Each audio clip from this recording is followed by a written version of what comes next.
Hello viewers, उम्मीद है आप सब खैरियत से होंगे। तो आज मैं आपसे कंट्राट्यूबेक्स जेल के बारे में इंफॉर्मेशन शेयर करने जा रहा हूँ, जो कि मुख्तलिफ़ किस्म के स्कार्स को ट्रीट करने के लिए और स्ट्रेच मार्क्स को ख़त्म करने के लिए इसका इस्तेमाल किया जाता है। सबसे पहले मैं वीडियो शुरू करने से पहले आपसे रिक्वेस्ट करूँगा कि आप मेरे चैनल को सब्सक्राइब कीजिए और साथ वाले बेल आइकन के बटन को ज़रूर दबाइए। इससे ये होगा कि मेरी हर नई वीडियो जो है आपको बिल्कुल फ्री मिल जाएगी। कंट्राट्यूबेक्स क्रीम में सबसे पहले हम ये देख लेते हैं कि इसमें कौन से इंग्रेडिएंट्स होते हैं, कौन से केमिकल्स होते हैं जो कि स्कार्स को या स्ट्रेच मार्क्स को ख़त्म करने के लिए बहुत ज़्यादा मुफीद समझे जाते हैं। इसमें आपको एलेंटाइन मिल जाता है, सोडियम मिल जाता है और हेपराइन मिल जाता है, और इसके साथ साथ CP एक्सट्रैक्ट मिल जाता है। ये चंद ऐसी फार्मूलेशन है या ऐसे इंग्रेडिएंट्स हैं जो कि स्कार्स को ख़त्म करने के लिए या स्ट्रेच मार्क को ख़त्म करने के लिए बहुत ज़्यादा मुफीद समझे जाते हैं, और इसका इस्तेमाल बहुत ज़्यादा डॉक्टर उन मरीज़ों को करते हैं जिनको बहुत ज़्यादा स्कार्स होते हैं और स्ट्रेच मार्क्स होते हैं। जहाँ तक बात की जाए कि इसका इस्तेमाल किन किन स्कार्स के लिए किया जा सकता है, तो मैं आपको बताता जाऊँ वो लोग जिनको मुख्तलिफ़ किस्म की चोटें लगती हैं या ज़ख्म होते हैं, इंजरीज़ होती हैं, तो इस इंजरीज़ के बाद जैसे ही वो ज़ख्म हील होता है यानी बढ़ता है, तो एक ख़ास किस्म का लाइन छोड़ जाता है, एक ख़ास किस्म का निशान छोड़ जाता है बॉडी पर, जो कि काफ़ी ज़्यादा बुरा लगता है अगर ये हाथों पर हो या फेस पर हो। तो उन निशानात को ख़त्म करने के लिए इसका इस्तेमाल किया जाता है। इसके अलावा वो लोग जिनका मुख्तलिफ़ किस्म के ऑपरेट होते हैं, सर्जरीज़ होती हैं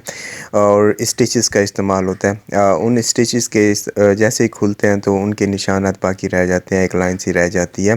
तो उस लाइन को या स्कार्स को क्लियर करने के लिए, उसके निशानात को ख़त्म करने के लिए भी इसका इस्तेमाल किया जाता है। और इसके अलावा वो लोग जिनको मुख्तलिफ़ किस्म की रगड़ें लगती हैं और रगड़ें लगने की वजह से उनको मुख्तलिफ़ किस्म के स्कार्स बन जाते हैं, वाइट किस्म की लाइन्स बन जाती हैं उनकी बॉडी पर, तो उसको ट्रीट करने के लिए भी इसका इस्तेमाल किया जाता है। इसके अलावा वो औरतें जिनको प्रेगनेंसी में बहुत ज़्यादा स्ट्रेच मार्क्स हो जाते हैं, ख़ास तौर पे एब्डोमिनल एरियाज़ पर और थाइस पर, तो उन स्ट्रेच मार्क्स को भी ट्रीट करने के लिए डॉक्टर ज़्यादातर कंट्राट्यूबेक्स जैसी क्रीम प्रेस्क्राइब करके देते हैं, जेलीस प्रेस्क्राइब करके देते हैं ताकि उनके स्ट्रेच मार्क को दूर किया जाए। जहाँ तक बात की जाए कि इसका इस्तेमाल कैसे करना चाहिए, तो इसका इस्तेमाल करने का तरीका ये है कि वो लोग जिनको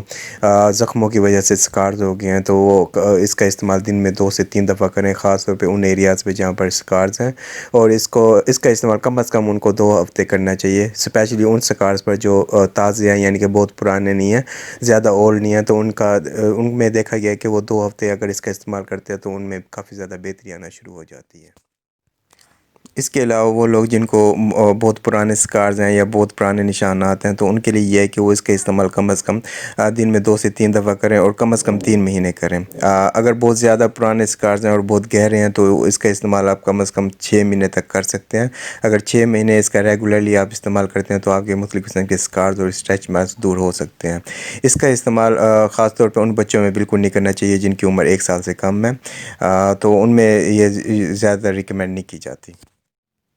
इसके अलावा इसका इस्तेमाल उन ज़ख्मों पर भी बिल्कुल नहीं करना चाहिए जो ज़ख्म ताज़ा होते हैं या हील नहीं होते, यानी सही तरीके से नहीं भरे होते, तो कोशिश करें कि उन ज़ख्मों पर भी इसका इस्तेमाल ना करें। इसके अलावा वो लोग जिनको टांके आते हैं या स्टिचेस आते हैं, तो जैसे ही उनकी स्टिचेस खुलते हैं तो उनके स्टिचेस पर रेडनेस होती है, स्वेलिंग होती है। अगर वो कंट्राट्यूबेक्स का इस्तेमाल करते हैं तो ये देखा गया कि ये पेन और स्वेलिंग को कम करने में बहुत ज़्यादा मदद कर सकती है। तो उम्मीद है आपको मेरी वीडियो पसंद आई होगी और मेरे चैनल को सब्सक्राइब करना बिल्कुल नहीं भूलेंगे। Thank you.